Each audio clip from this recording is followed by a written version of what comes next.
جورج وسوف قطع بكثير قصص بحياته، حياته ما كانت سهلة. امين يا رب. ما يفكر انه يقفلها بطريقة سهلة. هو اللي عمل حدا سبيشل. نادين.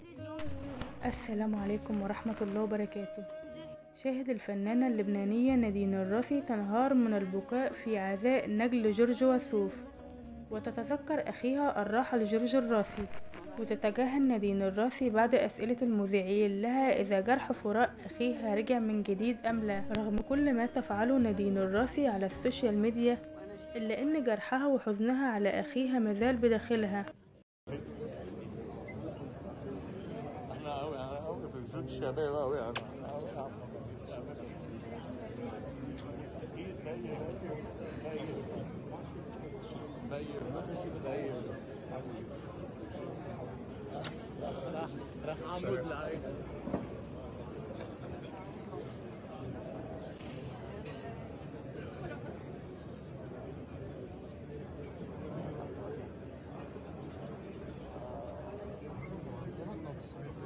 أصعب حاجة على الأب لما يفقد ابن من أبنائه، وبالذات لما يكون قريب من قلبه.